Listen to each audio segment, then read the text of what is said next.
Hello dear students, a very good day to all of you. We will start our day with the COVID pledge. I, Reena Verma, commit to be vigilant and bear in mind at all times the risk to myself and my colleagues from COVID-19. I promise to take all necessary precautions that prevent the spread of this deadly virus. I promise to follow and encourage others to follow key COVID appropriate behaviors, to always wear a mask, face cover, especially when in public places, to maintain a minimum distance of 6 feet from others, to wash my hands frequently and thoroughly with soap and water. Together we will win this fight against COVID-19. I hope all of you are staying home safe from this chronic disease, following the key instructions like keeping social distance, wearing mask, and washing your hand gradually at regular interval of time. Now we will resume with our next chapter, that is rotation and revolution. We have completed the concept of revolution and today we will start the effect of tilted axis on day and night. The earth is tilted at the angle of 66.5. The axis of earth in its orbit around the sun remain tilted to one side. हमारी अर्थ जो है एक तरफ को टेढ़ी रहती है और उसी डायरेक्शन में घूमती है and the movement of our earth is elliptical. वो पूरी तरह से राउंड नहीं है, समवट एग शेप्ड है जिसको कि हम एलिप्टिकल बोलते हैं. और तो उसकी मूवमेंट का भी जो रोटेशन का भी साइकिल है वो कंप्लीट नहीं है. At some point it comes near to the sun, at some point it goes very far away from the sun. So जिस पोर्शन में हमारी अर्थ सन से कम दूरी में होती है that is around in January period, उसको हम बोलते हैं फेरिहेलियन. और जिस ड्यूरेशन के दौरान हमारी अर्थ जो है सन से बहुत ज़्यादा दूर होती है that period is called aphelion. तो और जिस रूट पे हमारी अर्थ घूमती है that route is called the orbit of the earth. अब टिल्टेड इफेक्ट की वजह से जब हमारी अर्थ सन के आसपास घूमती है then the half period of the polar year is day and half period at the polar year is night.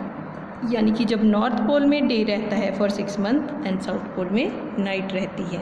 जब साउथ पोल सन के सामने आता है then south pole have day for 6 months and north pole have night for the 6 months. Next is the changing season. अब changing season होने का phenomenon क्या है? The phenomenon of changing season is cause due to 2 reason. First is revolution of earth around the sun and second is inclination of earth axis at the angle of 66.5 to the plan of orbit. पहला तो हमारी अर्थ जो है अपनी axis पे घूमती है. दूसरा है कि हमारी अर्थ स्लाइटली टिल्टेड होती है जिसकी वजह से हमारे डेज एंड नाइट इवन नहीं होते. Right. This phenomena of changing season can be understood fine with the help of 4 position of earth during the revolution around the sun. To understand the phenomena solstice and equinox. हाँ जी, सबसे पहले सोल्स्टिसाइज क्या होते हैं बच्चे? वो solstices and equinox refer to the season in the calendar year.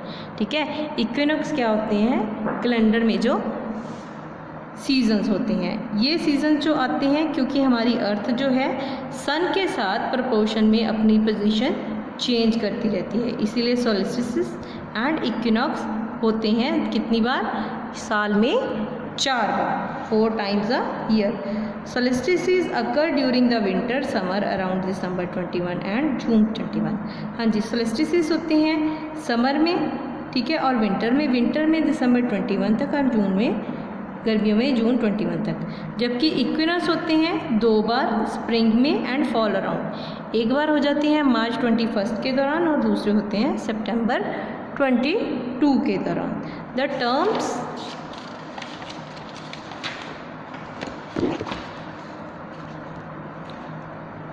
the earth axis is in relation to sun. There are a few notable difference between solstice and equinox. अब उन दोनों चीज़ों में कुछ differences हैं. वो क्या हैं?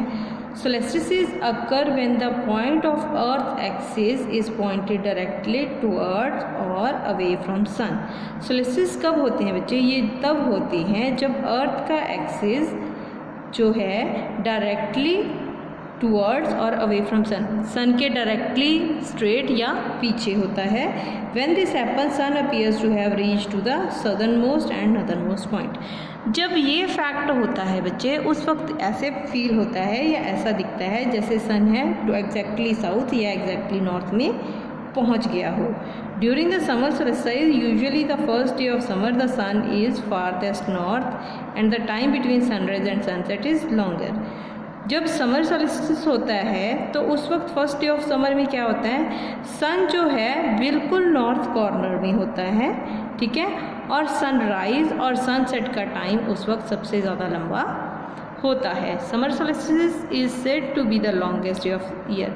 समर के सोल्स्टिस को हम समर के सबसे लंबे दिनों के नाम से जानते हैं। और इस दूसरी तरफ विंटर सोल्स्टिस क्या होता है बच्चे, फर्स्ट डे ऑफ विंटर में क्या होता है, सन जो है बिल्कुल कॉर्नर में जाता है साउथ साइड पे।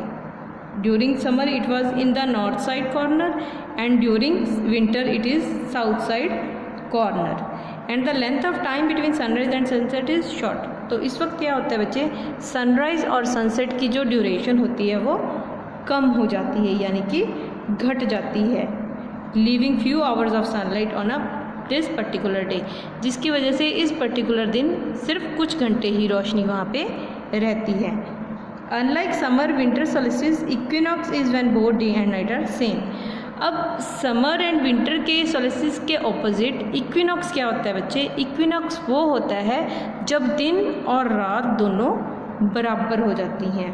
और ये कब होता है, जब हमारा सन है वो इक्वेटर को क्रॉस करता है और नॉर्थ पोल और साउथ पोल से इक्वल डिस्टेंस पे होता है। At that time what happens, हमारी डेज एंड नाइट्स की जो ड्यूरेशन होती हैं वो बराबर हो जाती हैं। However poles do not experience the equilibrium of day and night during this time of year. ये जो हमारी डेज एंड नाइट की इक्वलिटी होती है, this is mostly close to the equator reason.